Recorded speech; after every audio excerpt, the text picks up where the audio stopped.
Shri Venkateswara gold తాకట్టులో ఉన్న మీ బంగారాన్ని విడిపించి కొనబడును.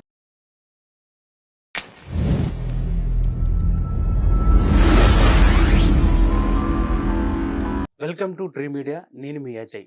ప్రశ్న రావణ పైన తన అభిప్రాయం మనతో పంచుకోవడానికి ఈరోజు మన స్టూడియోలో ఉన్నారు ఎక్స్ క్రిస్టియన్ ప్రవీణ్ గారు. వారిని అడిగి వారి మాటల్లో ఈ రెండు తెలుగు రాష్ట్రాల్లో సెన్సేషనల్ గా మారిన రావణ్ గారి అరెస్ట్ గురించి, గతంలో వారు చేసిన వ్యాఖ్యల గురించి ప్రవీణ్ గారి మాటల్లో మనం తెలుసుకుందాం. సార్ నమస్తే. సార్ నమస్కారం అండి. సార్, రెండు తెలుగు రాష్ట్రాల్లో ఇప్పుడు ఒక సంచలనంగా మారింది.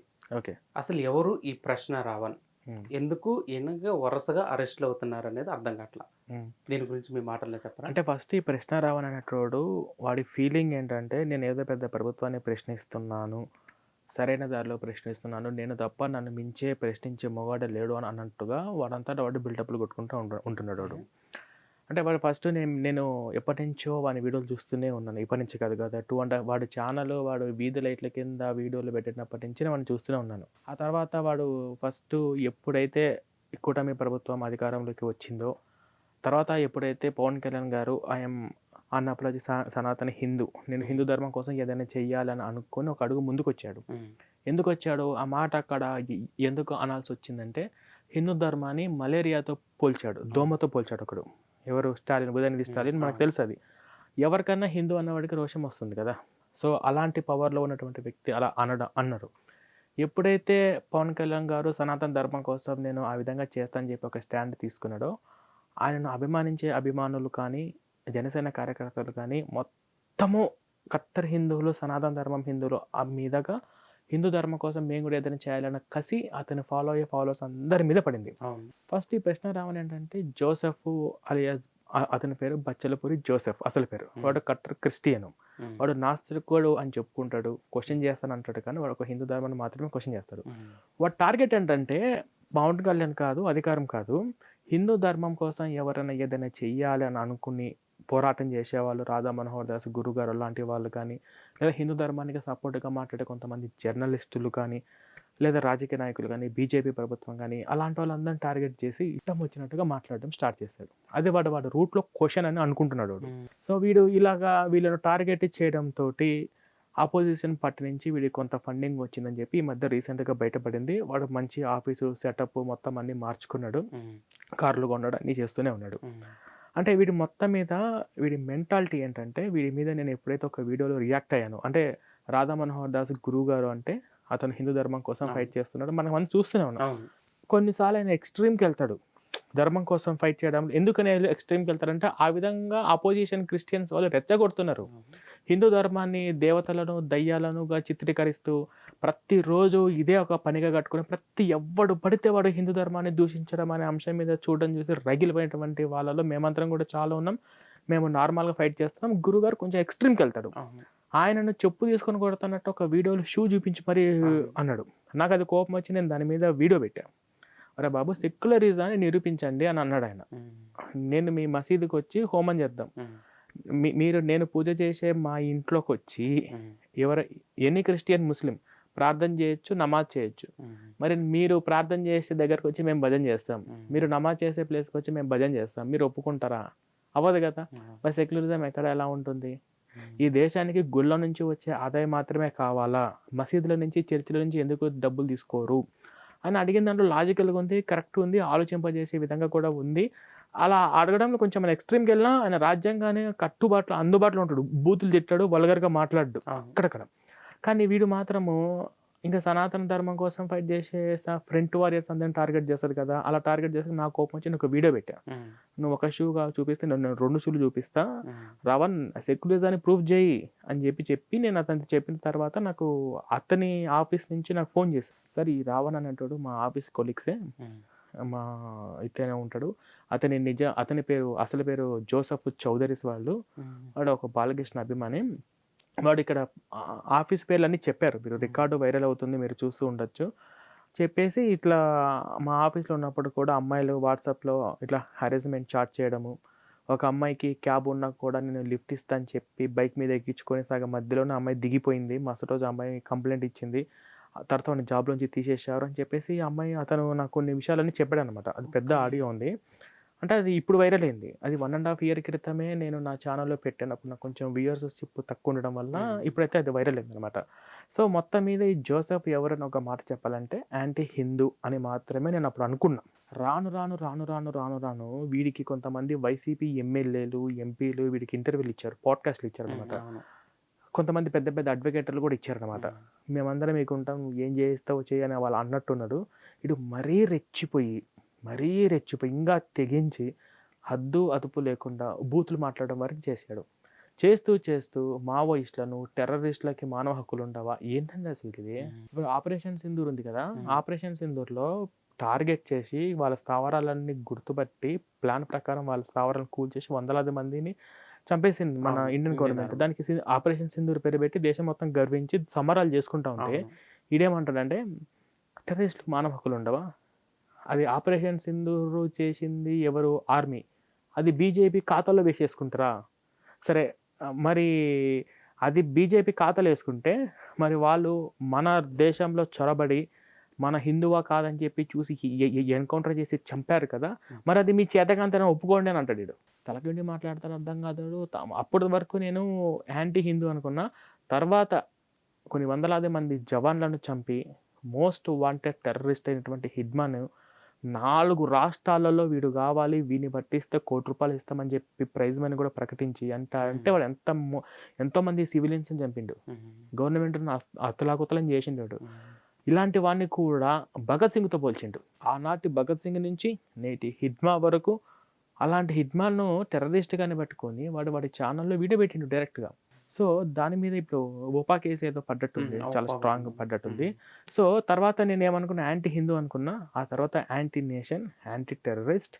మొత్తం మీద చెప్పాలంటే దేశద్రోహి, రాజద్రోహి ఇటువంటి వాడు బయట సమాజంలో తిరగడం చాలా ప్రమాదకరం. ఎక్కక ఒక్కసారి ఏదో స్టేజ్ ఎక్కిండబ్బా వీడు. స్టేజ్ వీడికి ఉండేదే 2 లక్షల మంది ఫాలోవర్స్, 2 లక్షల మంది.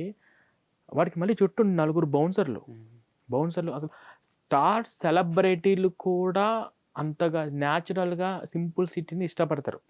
వీడు 4 బౌన్సర్లు, వాడు దిగితే ఇంకా చేతికి మైక్ పట్టుకుంది వాడి బాడీ, వాడి మేనరిజం మొత్తం కూడా as it is Pawan Kalyan కాపీనే. పవన్ కళ్యాణ్ లాగా ఊపడము, పవన్ కళ్యాణ్ లాగా చేయడం, అదంతా అంటే మొత్తం ఏదంటే జీవితంలో ఎప్పుడన్నా ఏ రోజన్నా పవన్ కళ్యాణ్ ఒక్కసారి నా పేరు ఎత్తకపోవడా, ఆయన పేరు ఎత్తితే నా ఇమేజ్ నాది అంతా బాగా పెరిగిద్ది కదా, నా ప్రశ్న టీంకు నా ఛానల్కి బాగా ఇమేజ్ వస్తాయి కదా అని చెప్పేసి అలాగా జనసేన ఆఫీసు బయట కుక్కలాగా కాపలా కాసినట్టున్నాడు. తర్వాత ఇంకా మైక్ పట్టుకున్నాడు, ఇంకా జనాలందరూ చూస్తున్నాడు. ఇంకా హద్దు పవన్ కళ్యాణ్ నోట్లో అని చెప్పి ఆగిపోయి డబల్ మీనింగ్ తోటి అలా ఇష్టానుసారంగా మాట్లాడిండు. సో దీని మీద కంపల్సరీగా ఆంధ్రప్రదేశ్ ప్రభుత్వం, పోలీసు వాళ్ళు మేము కొంచెం ఆలస్యం చేసిన న్యాయం అయితే జరిగింది. అసలు వదిలిపెట్టే ఛాన్స్ లేదు. మీకు ఇంకొక షాకింగ్ న్యూస్ చెప్తున్నాను, మీరు చాలా జాగ్రత్తగా వినండి. రేపు వాడు బయటకు వచ్చినా మారే ఛాన్సే లేదు. ఇంకా రెచ్చిపోయే అవకాశం ఉంటుంది. వాడు మారాలంటే ఇప్పుడు పోలీసు వాళ్ళు ఒక యోగ్య ప్రభుత్వం లాంటి ఒక ట్రీట్మెంట్ ఇవ్వాలి. ఆ విధంగా వీడు జైల్లో పెడితే ఆ తర్వాత వాడికి పరివర్తన వస్తే, మార్పు వస్తే బయటకు వస్తాడు. వాడు మొన్న ఫస్ట్ పిఠాపురంలోనే ఎప్పుడైతే వాడి మీద బెయిల్ వచ్చిందో, స్టేషన్ బెయిల్ వచ్చిందో, ఎమ్మటే వాడి ఛానల్ చూడండి, ఏదో కారులోంచి స్లో మోషన్లో దిగి బీజిఎమ్స్ అన్నీ కేజీఎఫ్ బీజిఎం పెట్టేసి బెయిల్ గ్రాంటెడ్, నిజం గెలిచింది అని అంటాడు. కనీసం మెట్లు కూడా దిగలేదు. మళ్ళీ ఎమ్మటే ఇంకో పోలీస్ స్టేషన్ అరెస్ట్ చేసిండు. అంటే వాడి మైండ్ అంతా ఏంటంటే కొంచెం పొట్టేట లోపలికి అనేసి లోపలికి వెళ్ళేసి కార్ ఎక్కేసి స్లో మోషన్లో పెట్టి ఇంకా ఆ విధంగా బిల్డప్ కొట్టేసి అట్లా చేయడము చేశారు. తర్వాత ఏమైందంటే అసలు వీడు నేరాలు ఘోరాలు ఇంకా మనం లోపలికి వెళ్తే, ఇప్పుడు మీరు స్కూల్లో కానీ కాలేజీలో కానీ పిల్లలు కొట్టుకోవడం సాధారణమే. జూనియర్స్ సీనియర్స్ కొట్టుకోవడం ఇప్పుడు ఏ రోజు వెతికినా ఎక్కడో చోట ఏదో స్కూల్ స్టూడెంట్స్ కొట్టుకోవడం కామన్. వాళ్ళకి మనము వాళ్ళ పనిష్మెంట్ ఏదో టీచర్స్ ఇస్తారు, అది ఓకే. కానీ పిఠాపురంలో అట్లనే ఏదో స్కూల్లో గొడవైంది, పిల్లలు కొట్టుకున్నారు అంతే. ఆ పిల్లలు కులం ఏం తెలుసు, గోత్రం ఏం తెలుసు వాళ్ళకి? ఆ పిల్లలకి తెలుసా? ఫస్ట్ తెలియదు కదా, చిన్న పిల్లలు కదా, తెలియదు. సో వాళ్ళు ఏదో పిల్లలు ఏదో కొట్లాడుకున్నారు, గొడవ అయితే అదేంటిది పిఠాపురం. అక్కడ కాన్స్టిట్యూషన్స్కి ఎమ్మెల్యే ఎవరు? పవన్ కళ్యాణ్. ఇంకా వీడికి ఛాన్స్ దొరికింది కదా, ఎక్కేసి కారు ఎక్కేసి స్లో మోషన్లో పెట్టుకొని ఇటు ఒక ఎర్ర కండ వేసుకొని ఇటు స్టైల్గా రజనీకాంత్ స్టైల్ కాసేపు అప్పుడప్పుడు బిల్డప్లు కొడుతూ ఉంటాడు మనోడు హీరో. ఆ రేంజ్లో వెళ్ళేసి దిగేసి ఆ పిల్లలతోటి ఇంకా వాళ్ళకి ఏం మ్యానిపులేషన్ చేసిండ్రో ఏమో నాకు తెలియదు, మమ్మల్ని తక్కువ కులం అని చెప్పేసి మమ్మల్ని అట్టన్నారు ఇట్టన్నారు అని చెప్పేసి వాడు చిన్న పిల్లలలో కూడా వాడు కులం అని చెప్పేసి రెచ్చగొట్టేసి స్కూల్లో కుల వివక్ష ఉంది, పిఠాపురంలో కుల వివక్ష ఉంది, ఈ పవన్ కళ్యాణ్ నియోజకవర్గంలో కూడా కుల వివక్ష ఇప్పటికీ జరుగుతూనే ఉంది అని చెప్పేసి పిల్లల మధ్య కూడా కుల వివక్ష రెచ్చగొట్టి ఇప్పుడు ఆ వీడియో కూడా కేసులు అయితే బుక్ చేశారు, అది కూడా తీసుకొని.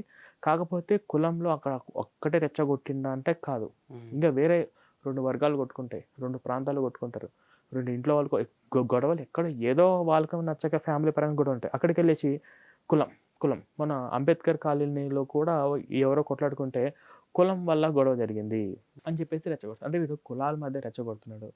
ఇంకా మతాలు అంటావా ఇంకా చెప్పాల్సిన అవసరం లేదు. హిందుత్వాన్ని రాముని ఎలా అన్నాడు, కృష్ణుని ఎలా అంటున్నారు, రామాయణాన్ని మహాభారతాన్ని దేశాన్ని ఎలా అంటున్నారో తెలుసు.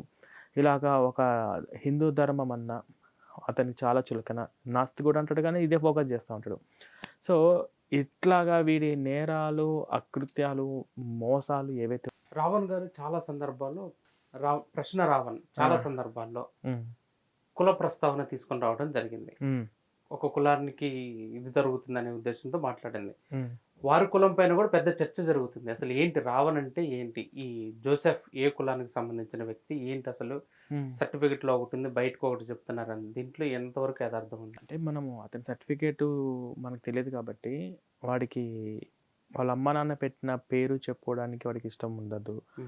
ఒక్కొక్క చోట ఒక్కొక్క చౌదరీస్ అంటాడు, కమ్మ అంటాడు, వాళ్ళ భార్య వచ్చేసి లేదంటే నా హస్బెండ్ కమ్మ అంటాడు. ఆ తర్వాత అంటే కమ్మ అంటే ఇప్పుడు చంద్రబాబు నాయుడు వీళ్ళది ఒకటే కదా, ఈ క్యాస్ట్ ఫీలింగ్తో నన్న కానీ నన్న మీదే జాలి చూపిస్తాడు అన్నట్టు ఆ మార్గంకి వెళ్ళిండో నాకైతే తెలియదు.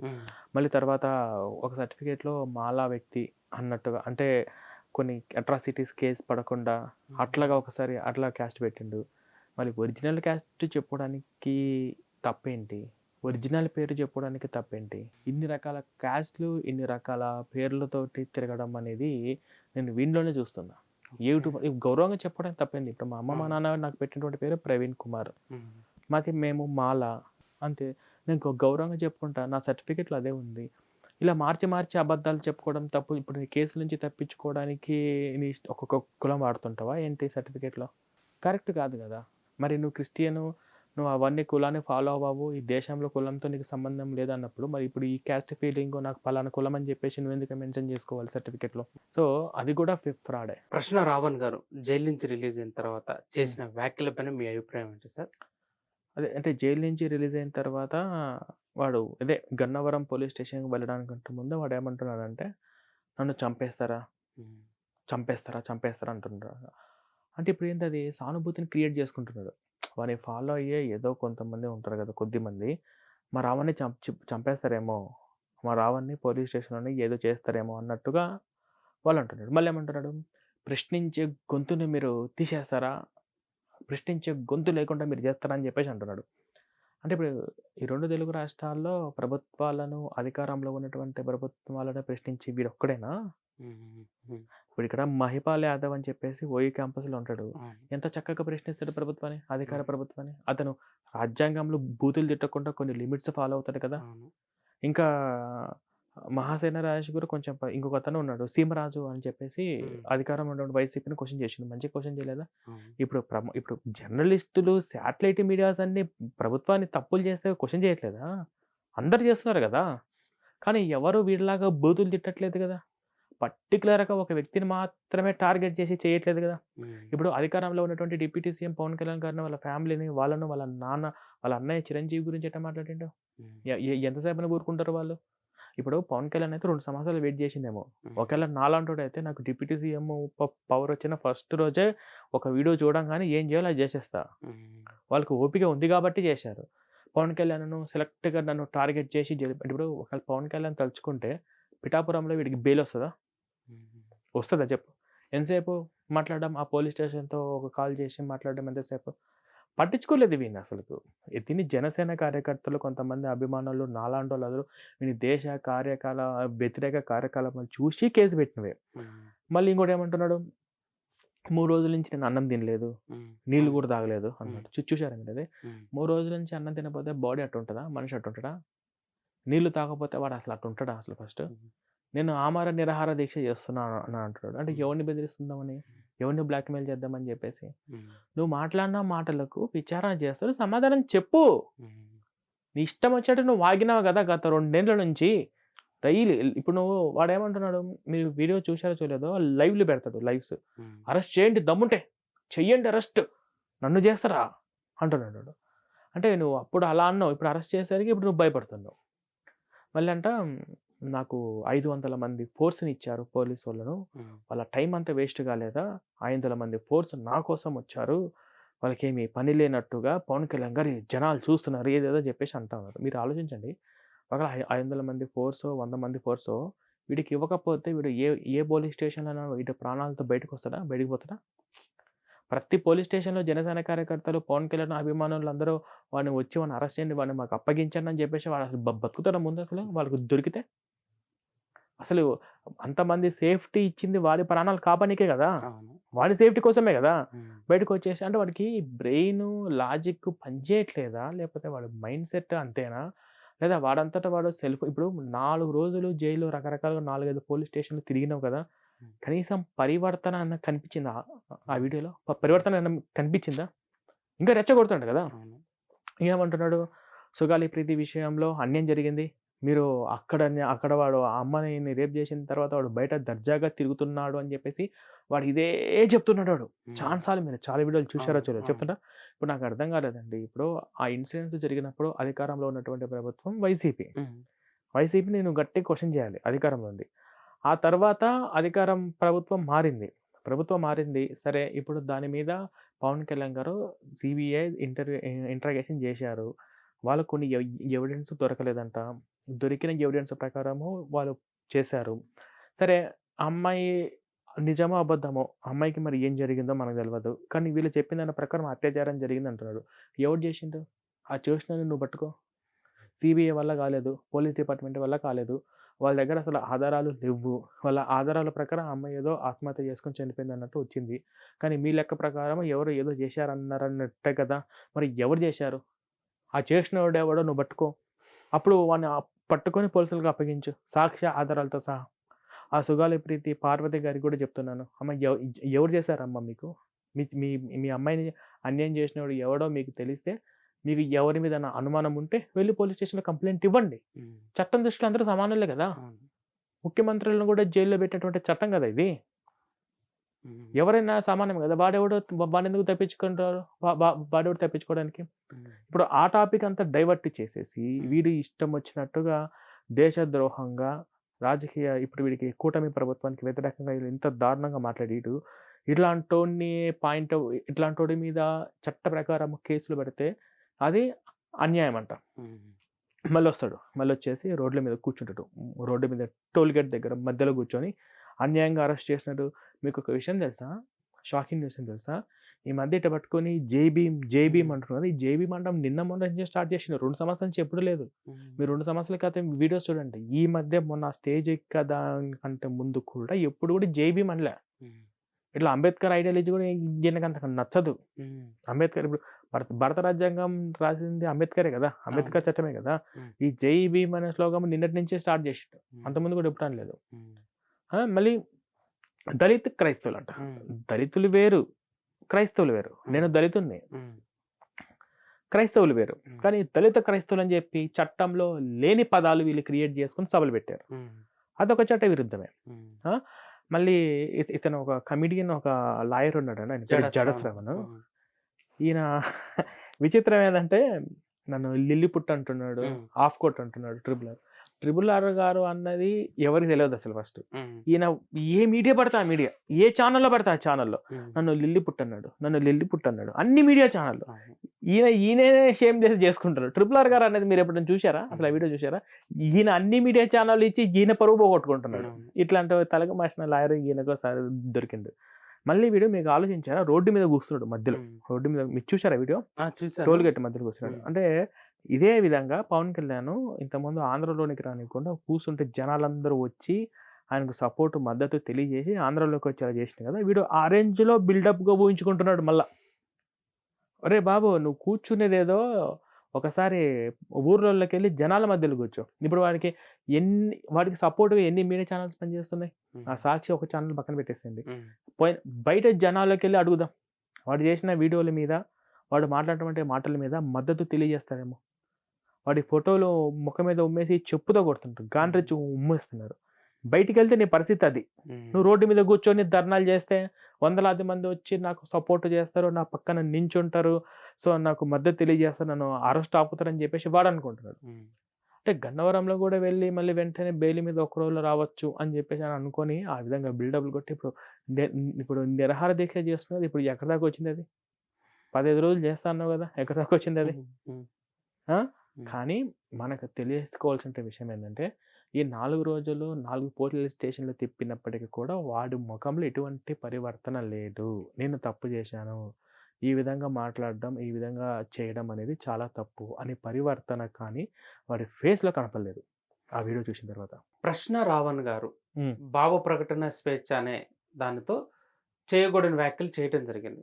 అది ఆయన వ్యక్తిగతంగా దానికి తగ్గట్టుగా చట్టపరమైన చర్యలు ఆయన పైన జరుగుతున్నాయి. కానీ ఈ టోటల్ వివాదాన్ని ఎస్సీల మీద, దళిత క్రిస్టియన్ల మీద రుద్దే ప్రయత్నం జరుగుతుందనే వాదన కూడా వినిపిస్తుంది. ఇది నిజమేనా? దీనిపైన మీ అభిప్రాయం ఏంటి? నా అభిప్రాయం ఏంటంటే, ఫస్ట్ వీళ్ళు దళితుల మీద మాత్రమే రుద్దడానికి, చట్టంలో లేని పదాలను దళిత క్రైస్తవులు అని చెప్పి తీసుకురావడానికి, ఈ దళిత క్రైస్తవులు అని చెప్పేసి సభలు పెట్టడానికి గల ముఖ్యమైన కారణం ఏంటంటే, ఇప్పుడు ఎంతోమంది మెజారిటీ ఆఫ్ ద పీపుల్ క్రైస్తవంలో ఉంటున్నారు కదా, వాళ్ళలో ఎంతోమంది దళితులు ఉన్నారు. మరి దళిత క్రైస్తవులు అన్న పదం లేదు, క్రైస్తవులు అన్న తర్వాత మనము రిజర్వేషన్లు పోతాయంట. ఆల్రెడీ 1-2 కేసులు జరిగినాయి కదా. ఒక పాస్టరు, ఈ చింతాల ఆనంద్ అనే పాస్టర్ గారి విషయంలో ఏం జరిగింది? సో అలా జరిగింది. సో ఇలా మాకు కూడా జరుగుతాయేమో, హిందూ ధర్మంలోకి పోదాం అన్నట్టు. ఇప్పుడు నేను పెరిగినటువంటి వాతావరణం ఎలా అంటే, మాలా మాదిగా ఎస్సీ అంటే క్రిస్టియన్సే. అంటే ఇది అసలు హిందుత్వంలోనే ఉంది, దీనికి క్రైస్తవునికి సంబంధం లేదన్న విషయం మాకు తెలియదు. మేము చిన్నప్పటి నుంచి అంతే పెరిగినాం. ఎస్సీ అంటే క్రిస్టియన్సే, మాలా అంటే క్రిస్టియన్సే, మాదిగ అంటే క్రిస్టియన్సే. మాలా మాదిగలందరూ క్రైస్తవంలోనే ఉంటారు, ఎస్సీ ఎస్టీ అంటే క్రిస్టియన్స్ అని అన్నట్టుగా పెంచారు. మీరు నమ్మండి నమ్మకపోండి, ఇంజనీరింగ్ బీటెక్లో జాయిన్ అయ్యేంత వరకు కూడా అసలు ఎస్సీ మాలా మాదిగ అనేది హిందుత్వంలోనే భాగము, ఇవి క్రైస్తవానికి సంబంధం లేదు అన్న విషయం నాకు కూడా తెలియదు. అంటే మమ్మల్ని పెంచిన విధానం అట్లుందనమాట. అంటే నేనే కాదు, మా జాతి మొత్తం అంతే, మా ఎస్సీ మాల అందరూ అంతే. కానీ మా వాళ్ళలో కూడా దేశం కోసం, ధర్మం కోసం చేసే కట్టర్ అయినటువంటి వాళ్ళు చాలామంది ఉన్నారు. ఇప్పుడు విషయం ఏంటంటే, వీళ్ళున్న దళితులు అనేది ఒక కార్డు వాడతారు. హిందువులందరూ ఒకప్పుడు మనల్ని గుడికి రానివ్వలేదు, ఒకప్పుడు మనల్ని ఊర్లోకి రానివ్వకుండా, నీళ్లు తాగనివ్వకుండా మన కుల వివక్ష చూపించారు, కాబట్టి మనం ఎప్పుడు కూడా క్రైస్తవంలోనే ఉండాలి. మనల్ని అంటే హిందుత్వం మీద ద్వేషాన్ని రగిలించడానికి వాడే కీ పాయింట్ అనమాట ఇవన్నీ కూడా. సో ఇలాగా నేను చర్చికి వెళ్ళాను కదా, నేను 30 ఏళ్ళు క్రిస్టియన్గా ఉన్నాను కదా, కంపల్సరీగా హిందుత్వాన్ని దూషించకుండా, విగ్రహారాధన పద్ధతిని అవమానించకుండా, మన కులాన్ని ఇలా చేశారు హిందువులు అని చెప్పేసి ఇలా చెప్పకుండా ప్రతి రోజు విషయాన్ని ఎక్కిస్తూనే ఉంటారు. ప్రతిరోజు నన్ను కాస్త సామాజికమైనటువంటి స్పృహలో లేను కాబట్టి, కాస్త కూస్తో చదువుకున్నటువంటి బీటెక్ ఇంజనీరింగ్ అయిపోయింది కాబట్టి ఆ ధ్యానం, ఆ మాయలోంచి బయటకు వచ్చారు. కానీ ఇప్పటికీ దాంట్లోనే కొనసాగే వాళ్ళు, చదువులేని వాళ్ళు, గిరిజనులు ఇంకా ఎంత ఎఫెక్ట్ అయి ఉంటారు. సో అంటే వీళ్ళ టార్గెట్ ఏంటంటే, దళితులు మాత్రమే ఇలా ఫోకస్ చేయడానికి గల ముఖ్యమైన కారణం ఏంటంటే, వీళ్ళు క్రైస్తవాన్ని వదిలేసి వెళ్తారేమో, లేకపోతే దళితులు ఇంకొంతమంది క్రైస్తవులకి రావాల్సిన వాళ్ళు రాకుండా ఆగిపోతారేమో. కాబట్టి మనం చేయాల్సిన ప్లాన్ అంటే, దళిత క్రైస్తవులు అంటే క్రైస్తవంలో ఉన్నప్పటికీ కూడా ఈ దళితులకి రిజర్వేషన్లు వాడుకునే విధంగా వీళ్ళు ఏదో పోరాటాలు చేస్తున్నారు. చేయడం కరెక్ట్ కాదు, చెయ్యొచ్చు ఎవరికైనా కానీ అది సుప్రీంకోర్టు ఆదేశం ఇవ్వాలి కదా. వాళ్ళకి ఇచ్చిన తర్వాత నువ్వు ఏదైనా చేసుకో. నువ్వు రాకముందే లేని పదాలను జనాలలోకి ఇలాంటివి తీసుకొని వెళ్ళి మోసం చేయడం అనేది కరెక్ట్ కాదు కదా. సో అక్కడికి వెళ్ళినాక ఏం చేస్తారు? ఇంతకన్నా 100 రెట్లు వివక్ష అనుభవిస్తున్నాం మేమే. కానుకలు అంటారు, దశమ భాగాలు అంటారు, ప్రత్యేక కానుకలు అంటారు, దేవుడు రోజు కల్లోకి వస్తున్నారు అంటారు, చర్చికి రావాలి, ప్రార్థనలు, ప్రత్యేక ప్రార్థనలు, ఇలా బయలాగా ఇలా ఎన్నో రకాలుగా. మనకు కావాలంటే బైబిల్ గురించి, క్రైస్తవం గురించి మీకు ఇంకొక ఇంటర్వ్యూలో చెప్తాను, నా ఎక్స్పీరియన్స్ మొత్తం అంతా మీకు చెప్తాను. బట్ ఇది ఈ టాపిక్ కాదు కాబట్టి ఈ రావణ్ అనేటోడు, ఈ ప్రశ్న రావణ్ అనేటోడు గానీ, జడస్ రావణ్ గానీ వీళ్ళందరూ కూడా దళితుల్ని మెయిన్ ఫోకస్ చేయడం గల కారణం ఏందంటే, హిందుత్వం మీద మరింతగా ఈ ఈ ఈజీగా ద్వేషం పెంచుకునే ఆప్షన్ ఉన్నటువంటి వాళ్ళలో వీళ్ళు కూడా. ఎందుకంటే వీళ్ళందరూ ఒకప్పుడు మనల్ని రానివ్వలేదురా అంటే వెంటనే వాళ్ళు అది నమ్మి హిందుత్వం మీద వ్యతిరేకత భావన తెచ్చుకోవచ్చనమాట. వీళ్ళు మొత్తం కూడా యాంటీ హిందూస్‌గా తయారు చేయాలి. యాంటీ సోషల్ ఇన్‌ఫ్లుయెన్స్‌గా, యాంటీ నేషన్‌గా తయారు చేయాలనే ఉద్దేశంలో భాగంగానే వీళ్ళు ఈ సభలు పెట్టుకోవడానికి, మీరు చెప్పినటువంటి ఈ పదాలన్నీ క్రియేట్ చేయడానికి గల ముఖ్యమైన కారణం. రావణ్ గారు అరెస్ట్ అవ్వాలని ఇది ప్రీ ప్లాన్‌గా వీళ్ళంతా స్కెచ్ చేసుకొని చేశారా అనటానికి నిదర్శనంగా హ్మ్. మహాసేన రాజేష్ గారు ఒక కాల్ రికార్డింగ్ తీసుకొచ్చి ప్రెస్ మీట్‌లో వినిపించడం జరిగింది. అవును. ఆ కాల్ రికార్డింగ్ విన్నోళ్ళందరికి కూడా ఈ సందేహం నిజంగానే ఇది అంతా ఒక ప్లాన్డ్‌గాని ఈళ్ళు కావాలనే ఇది చేశారనేగా వాదన వినిపిస్తుంది. దీనిపైన హ్మ్. మీ అభిప్రాయం ఏంటి సార్? మా అభిప్రాయం ఏంటంటే, ఇది చాలా దారుణం ఫస్ట్. ఎంత దారుణం అంటే, ఇప్పుడు పోలీస్ స్టేషన్‌కెళ్ళి అరెస్ట్ అయ్యి, ఒక 2 రోజులు బెయిల్ మీద స్టేషన్ బెయిల్ తీసుకొని బయటికొస్తే, ఈ 2 రోజుల్లో అన్ని మీడియా ఛానెల్‌లో వస్తది. హైలైట్ అయిపోవచ్చు. నా పేరు ఇంకా 10 మందికి తెలుస్తుంది. చూడండి ఇప్పుడు వీడు ఈ విధంగా అరెస్ట్ అయిన తర్వాత వాడికి సుమారు ఒక 20,000 మంది సబ్‌స్క్రైబర్స్ ఇంక్రీజ్ అయ్యారు. వాడి ఛానెల్‌కి హ్మ్. సబ్‌స్క్రైబర్స్. దీనికి వాడు మిమ్మల్ని అరెస్ట్ అయిన వెంటనే మేము మా ప్రశ్న రావణ్ అరెస్ట్ అయిందా అని చెప్పేసి మేము బ్యాక్‌గ్రౌండ్‌లో బస్సులు తగలబెడతాం. ప్రభుత్వాన్ని అస్తవ్యస్తం చేస్తాం. ట్రాఫిక్‌ను ఆపేస్తాం అని చెప్పేసి మేమంతా ఒక గ్యాంగ్ ఉంది, బ్యాచ్ ఉంది. అంటే వీళ్ళ వెనక దీని వెనక ఎంత పెద్ద కుట్ర లేకపోతే ఇప్పుడు పోలీస్ డిపార్ట్‌మెంట్ వాళ్ళు దీని గురించి కూడా శ్రావణ్ గారిని అసలు ఈ ఆడియో రికార్డ్ దీని మీద వీళ్ళు మాట్లాడుకునే డిస్కషన్ మీద కూడా వీళ్ళు ఖచ్చితంగా పూర్తిగా ఇంట్రాగేషన్ చేయాలి. పోలీస్ డిపార్ట్‌మెంట్ వాళ్ళే మరీ కోరుకుంటున్నా. ఏపీ పోలీస్ డిపార్ట్‌మెంట్ వాళ్ళని. అంటే దీన్ని బట్టి మీకు ఏమర్థమవుతుంది? వాడు పేరు తెచ్చుకోవడం కోసం, వాడు పబ్లిసిటీ కోసము, వాడు జైలుకెళ్ళేసి వస్తే అలాగా నాకింకా పేరొస్తుంది. అన్ని మీడియా ఛానెల్‌లో నాదే సెన్సేషన్ న్యూస్ అయిపోతుంది. వాడు అరెస్ట్ అయ్యి వాడు బెయిల్ మీద రావాలి తొందరగా బెయిల్ రావాలి, తొందరగా బయటికి రావాలని చెప్పేసి బయట మా జనాలందరూ కూడా ఇలా ట్రాఫిక్‌ని అస్తవ్యస్తం చేస్తామని చెప్పేసి నేను అడుగుతున్నాను. ఒకటి వైసీపీ పార్టీ వాళ్ళలో కూడా కొంతమంది నీతిగా, నిజాయితీగా పార్టీ కోసం పనిచేసే వాళ్ళు చాలామంది ఉండొచ్చు. వైసీపీ పార్టీ వాళ్ళు కూడా చాలామంది హిందువులు ఉన్నారు. కట్టర్ హిందువులు ఉన్నారు వాళ్ళు. సో, ఇటువంటి వాడిని మీ పార్టీలో జాయిన్ చేపించుకుంటారా?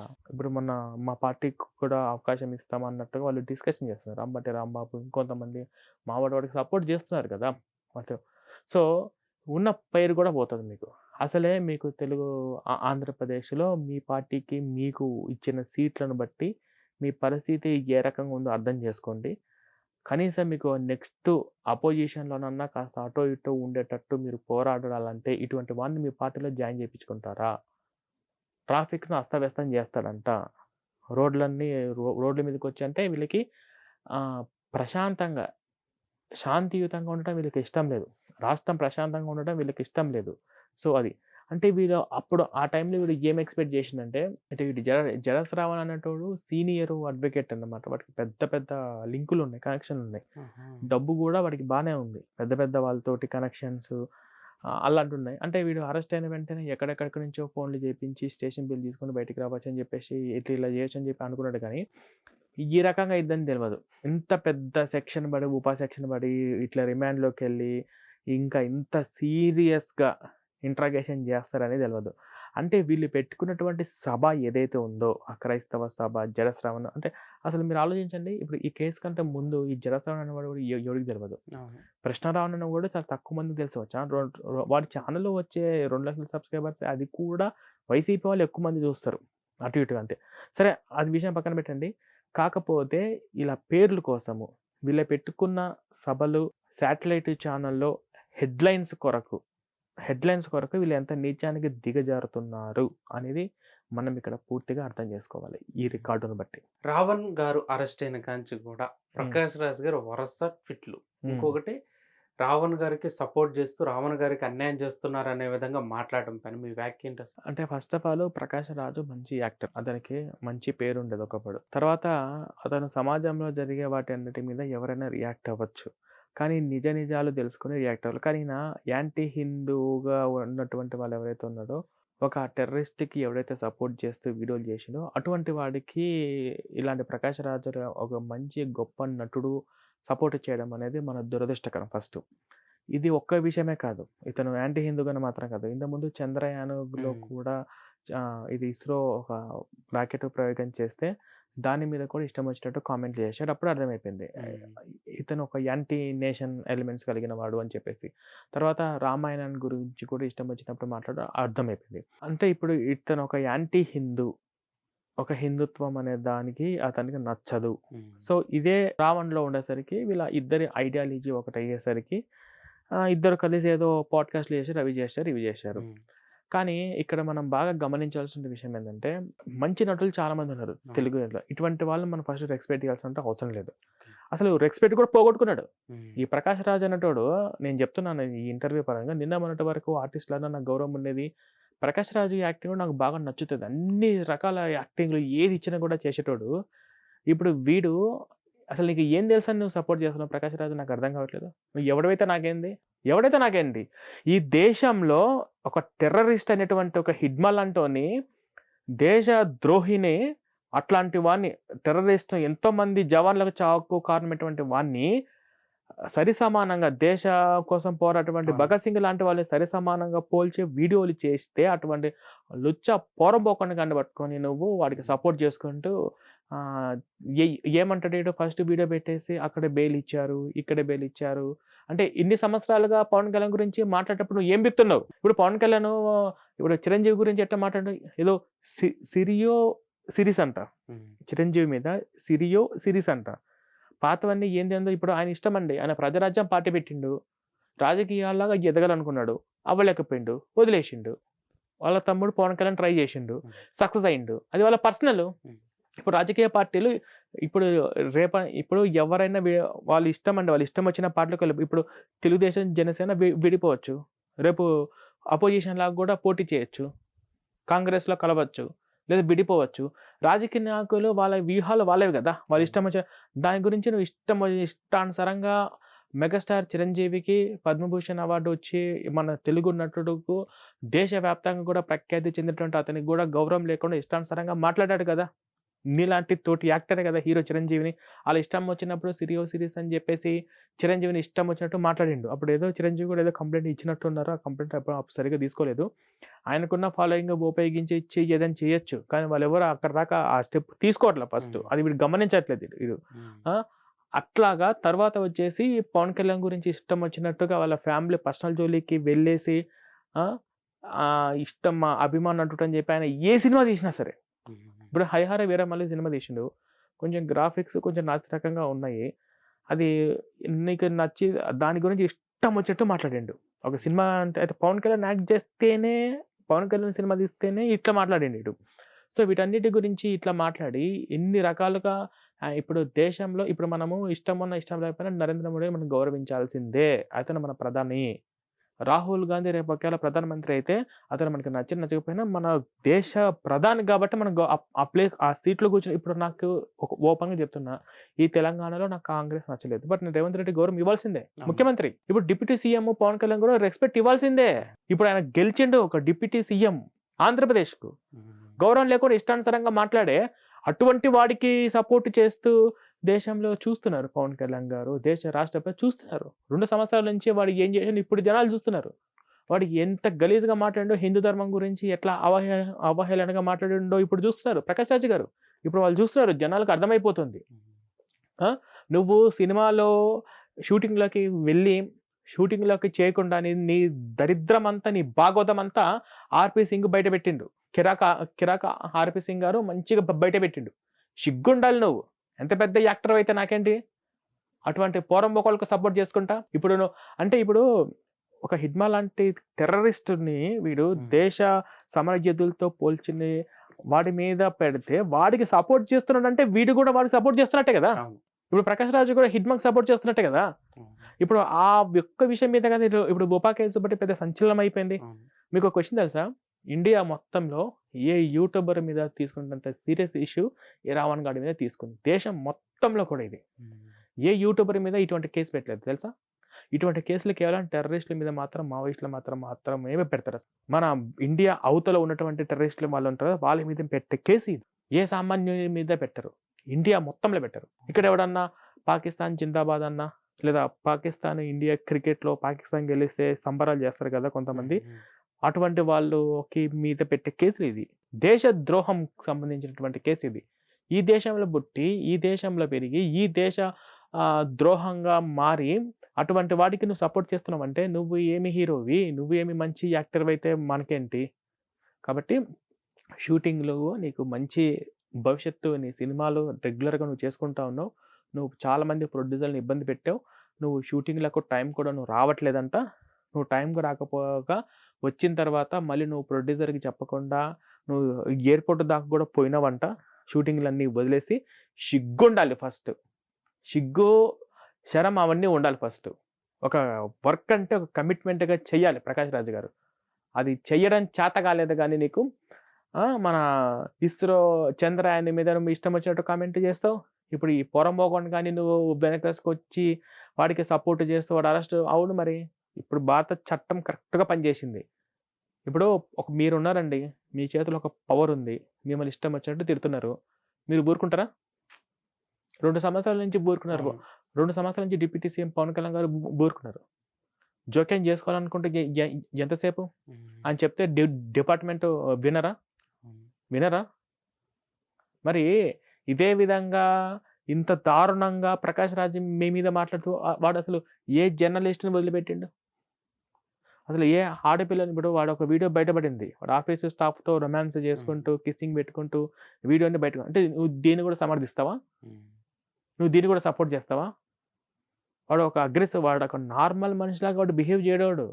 వాడు రాక్షసుడిగా వాడి బిహేవియరింగ్, వాడి మెంటాలిటీ వీడియోలో వాడు మాట్లాడే భాష అదంతా చూస్తే అసహ్యం వేస్తది, భయమేస్తది. మామూలుగా చూసే వాళ్ళకి భయమేస్తది. ఆడపిల్లలు ఇంకా ఎంత భయపడి ఉంటారు? ఇట్లా కిస్సింగ్ చేస్తూ ఇట్లా వీడియోలు తీసుకుంటాడా? ఇంకా వీడియో ఫుల్ లెంత్ చాలా దారుణంగా ఉందంట. వాళ్ళు అక్కడికే ఆపేస్తారు వాళ్ళు. ఇప్పుడు దీనికి నువ్వు సపోర్ట్ చేస్తున్నట్టా? ఇది కరెక్ట్ కాదు కదా! కాబట్టి ఈ ప్రకాష్ రాజ్ అనే యాక్టర్ ఏదైతే ఉందో నేనే కాదు నాలాంటి వాళ్ళు కూడా ఇంకా కొంతమంది ముందుకు వచ్చి వీడికి కూడా సరైన వీడు అనాల్సిందే. నేను ఇతను ప్రకాష్ రాజు గారు అనే రెస్పెక్ట్ అని ఎప్పుడో కోల్పోయిండు. సో ఇటువంటి వాళ్ళకి రెస్పెక్ట్ ఇవ్వాల్సిన అవసరం లేదు. ఫస్ట్ వీడికి సపోర్ట్ ఎవరైతే చేస్తున్నాడో వాడు ఖచ్చితంగా యాంటీ హిందూ, యాంటీ నేషన్ అయిన వాడు మాత్రమే సపోర్ట్ చేస్తారండి ఈ రావణ్ గారికి. అది ప్రశ్న రావణ్ గారి వెంట అంటే వెనక వైసీపీ ఉండి ఇదంతా చేయించింది అనే వాదన కూడా జనాల్లో బాగా వినిపిస్తుంది. ఇది నిజమేనా? దీనిపైన మీ అభిప్రాయం? ఇది మొన్నటి వరకు కూడా డౌట్గా ఉండేది. మొన్నటి వరకు డౌట్. వీడు ఎప్పుడైతే అరెస్ట్ అయిందో, ఎప్పుడైతే ఈ అంబటి రాంబాబు వచ్చి ప్రెస్ మీట్ పెట్టడము, వైసీపీ వచ్చి ఇది నిన్న మొన్నటి వరకు కూడా డౌట్గా ఉండేది. వీడి వెనక అంటే ఎప్పుడైతే వీళ్ళను తిట్టడమో చాలాసార్లు వాడు డైలీ న్యూస్ అన్న ఒక ఇంటర్వ్యూలో వాడు చెప్పినాడనమాట. అసలు నాకు వైసీపీ వాళ్ళు నా వెనక ఎవరు లేరు. వాళ్ళు నాకు ఫండింగ్ ఇస్తామని చెప్పినా నేను తీసుకోలేదు. నేను ఎప్పుడు కూడా కలవలేదు. జగన్మోహన్ రెడ్డిని కలవలేదు, చూడలేదు ఏదో చెప్పాడనమాట వాడు ఏదో డైలీ న్యూస్ ఛానల్లో. అక్కడ వాడు కొంచెం ఓవర్గా మాట్లాడిండు అనుకోండి అక్కడ. ఇప్పుడు మనకి క్లియర్గా ఏమర్థమవుతుందంటే వీడు ఎప్పుడైతే అరెస్ట్ అయిన వెంటనే అంబటి రాంబాబు వచ్చి ప్రెస్ మీట్ పెట్టి మాట్లాడడము, తర్వాత వైసీపీ డైరెక్ట్ జగన్మోహన్ రెడ్డి ఇలా అక్రమంగా కేసులు పెట్టి ఇలా చేస్తున్నారని చెప్పేసి జగన్ మాట్లాడడము, దీన్ని బట్టి మనకి ఏమర్థమవుతుందంటే ఖచ్చితంగా వైసీపీ ప్రభుత్వం వీడి వెనక ఉంది అనేది అయితే క్లియర్ వచ్చింది. ఇంకో విషయం ఇంకా క్లియర్గా చెప్పాలంటే వాడి ఛానల్లో పాడ్కాస్ట్ ఇచ్చిన వాళ్ళందరూ కూడా వైసీపీ ఎమ్మెల్యేలే. రోజా కావచ్చు, మాజీ, తర్వాత కీర్తిరెడ్డి కావచ్చు, ఇంకా కొంతమంది ఉన్నారు. వాళ్ళందరూ కూడా వైసీపీ నాయకులే. వాళ్ళందరూ కూడా వైసీపీలో మాజీ ఎమ్మెల్యేలు, మాజీ ఎంపీలు లేదా గెలిచిన వాళ్ళు ఆ కేటగిరీకి చెందినటువంటి వాళ్ళే వాడికి ఇచ్చారు. దీన్ని బట్టి ఏం అర్థమైంది? 100% క్లియర్గా వీడి వెనక వైసీపీ ప్రభుత్వం అనేది ఉంది అనేది నేను చెప్తున్నాను.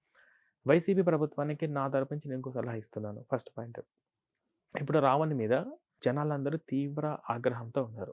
వాడు మాట్లాడిన మాటలు, వాడు చేసిన చేష్టాల మీద తీవ్రమైనటువంటి ఆగ్రహంలో ఉన్నారు. ఓకే, ఎక్కడో చాలా రేరుగా భూతద్దం పెట్టి వెతికితే తప్ప ఎవడో ఒకడో తలక మాసినోడు ఏదో కొంచెం వాడిని వెనకేసుకొచ్చే ప్రయత్నం చేస్తారు తప్ప సపోర్ట్గా వెళ్ళరు. ఇటువంటి వాడిని మీ పార్టీ సపోర్ట్ చేయడం వల్ల అంటే మీ పార్టీలోకి తీసుకుంటారా, తీసుకోరా, ఏదైనా పదవి ఇస్తారా, పదవి వరకు పక్కన పెట్టండి. ఇటువంటి వాడిని సపోర్ట్ చేయడం వల్ల, ఇటువంటి వాడిని వెనకేసుకుని రావడం వల్ల ఉన్న పరువు కూడా పోతుంది. రేపు ఆ 11 కూడా రావు. వచ్చే ఎలక్షన్స్లో ఆ 11 సీట్లు కూడా రావు. కాబట్టి ఎంతో కొంత మీ మీద గౌరవము, అభిమానం ఏదో ఒకటి ఉండబట్టి 11 ఇచ్చేశారు మీకు. అది కూడా పోతుంది ఖచ్చితంగా. నేను చెప్తున్నాను. ఎందుకంటే మీ పార్టీకి ఉన్నటువంటి సిద్ధాంతాలకు అంటే మీ పార్టీ సిద్ధాంతాలేంటి? వీడికి సపోర్ట్ చేస్తున్నారంటే యాంటీ నేషనా? యాంటీ హిందా? దేశద్రోహమా? ఒక దేశద్రోహం కేసు వాడి మీద పడింది. ఒక టెర్రరిస్టుల మీద పడే కేసు పడిందంటే వాడికి సపోర్ట్ చేస్తుంటే మీ పార్టీ టెర్రరిస్టులకు సపోర్ట్ చేసే పార్టీలాగా అయిపోవాలనా? చిన్న స్కూల్ పిల్లోల కానుంచి స్టూడెంట్స్, యువత మొత్తం కూడా దీని గురించి చాలా సీరియస్‌గా ఈళ్ళు చేసే దాని మీద సీరియస్‌గా ఉన్నారంటే, సో, మీ పార్టీ పరువు పోకుండా ఉండాలి అంటే ఇది ఇక్కడితోటి సపోర్ట్ చేయడం వదిలేసి మీ పనులు మీరు చూసుకుంటే బెటరు అని అయితే నా తరపు నుంచి వైసీపీకి ఒక చిన్న అడ్వైస్ మాత్రమే. సోషల్ మీడియాలో నుంచి కూడా ఆయనకి ఒక హ్మ్. సీనియర్ జర్నలిస్ట్ కూడా హ్మ్. సపోర్ట్ జరుగుతుంది హ్మ్. అనేది ఎంతవరకు నిజం? జరుగుతుంది. సీనియర్ జర్నలిస్టు కొంతమంది వాళ్ళు వీళ్ళు అందరూ సపోర్ట్ చేస్తున్నారు. ఇంకొకరు 'తులసి చందు' అని చెప్పేసి ఇంకొక ఆవిడ కూడా సపోర్ట్ చేస్తుంది. అది. ఎందుకంటే వాళ్ళల్లో నాకు ఇంకొంతమందిలో నాకు వాళ్ళు కొంచెం అమాయకత్వంగా అనిపిస్తుంది. అంటే హ్మ్.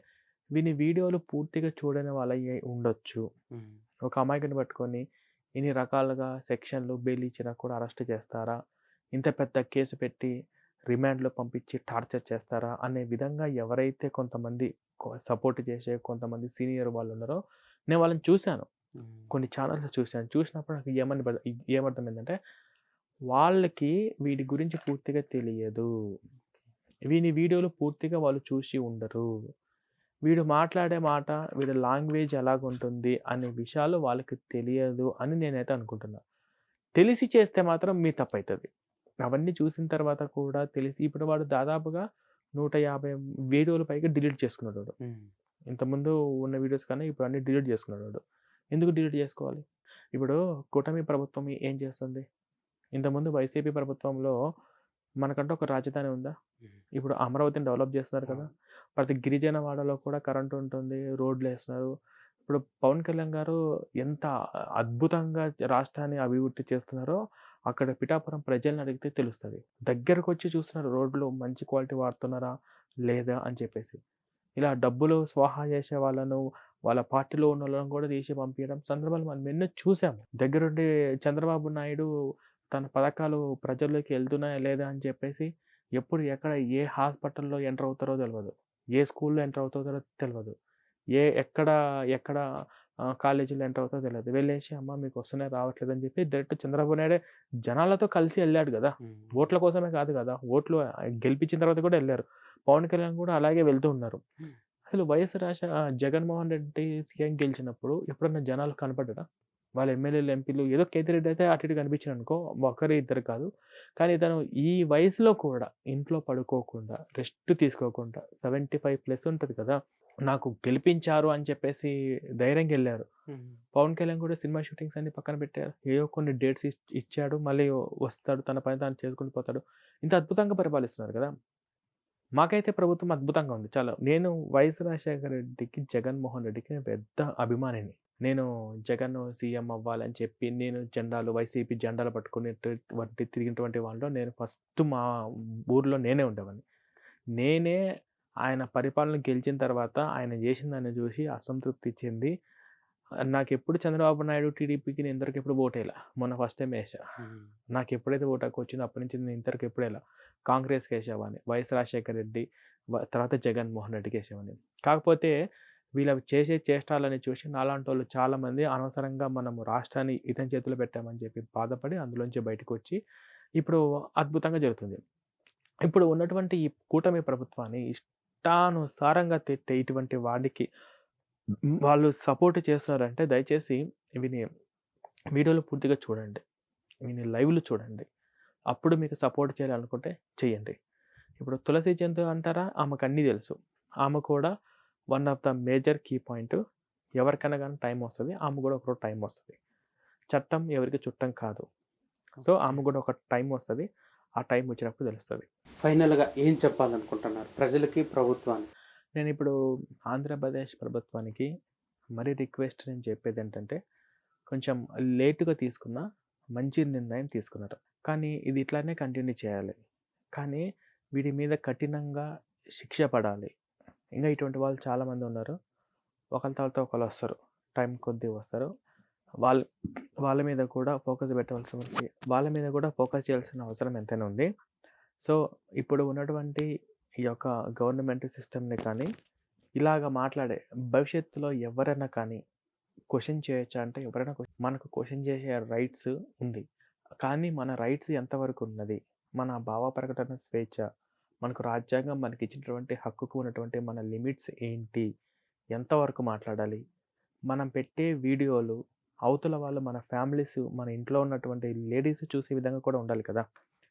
ఎవరైనా కానీ ఒక పదవిలో ఉన్నటువంటి వాళ్ళని మనం గౌరవిస్తూ, ఓకే, వాళ్ళకి ఇవ్వాల్సినటువంటి వాళ్ళకి అదే రెస్పెక్ట్ ఇస్తూ క్వెషన్ చేయి.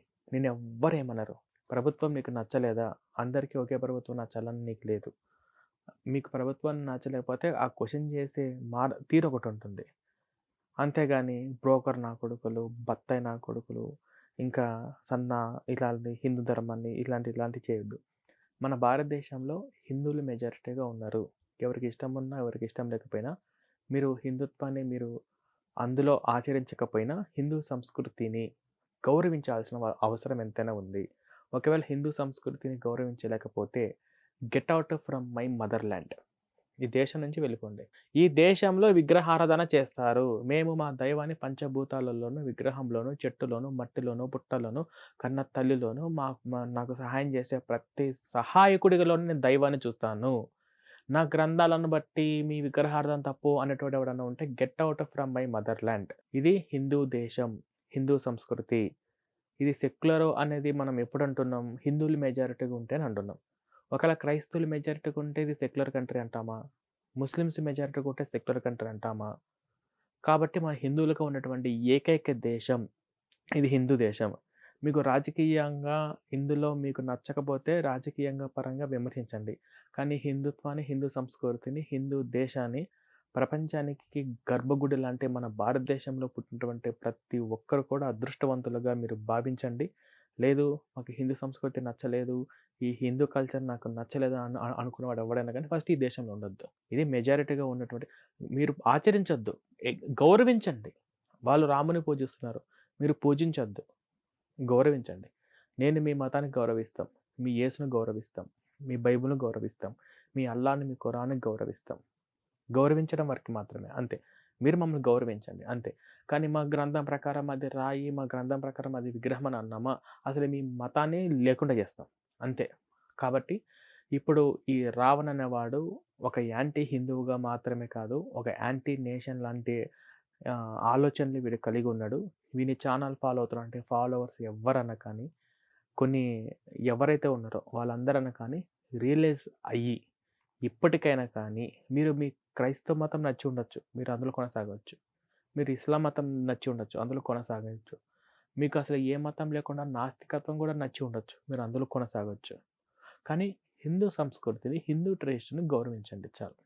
ఈ దేశంలో అందరూ హిందువులు ఉండాల్సినటువంటి అవసరం లేదు. మంచి మనుషులు ఉంటే చాలు. ఒకరి విశ్వాసాలను ఒకరు, ఒకరి ప్రాంతాలను ఒకరు గౌరవించుకుంటే చాలు.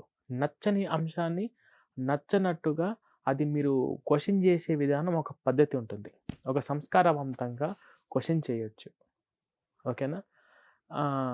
మీ నాన్నగారు బాగున్నారా, మీ అమ్మ మొగుడు బాగున్నారా అన్నదానికి తేడా ఉంటుంది. సో ఇది గమనించి ఎవరైనా, ఏ జర్నలిస్ట్ అయినా, ఏ యూట్యూబర్ అయినా కానీ ఇది మదిలో పెట్టుకొని ఇలాంటి ప్రభుత్వాన్ని ప్రశ్నించాలనుకుంటే మంచి సంస్కారవంతంగా ప్రశ్నిస్తూ ఇటువంటి రావణ్ లాంటి రాక్షసులను పుట్టకుండా, ఇటువంటి వాళ్ళు మళ్ళీ తయారు అవ్వకుండా చూడవలసినటువంటి బాధ్యత ఈ సిస్టమ్ మీద ఉందని చెప్పి కోరుకుంటూ ఈ వీడియో ముగిస్తున్నాను. Thank you.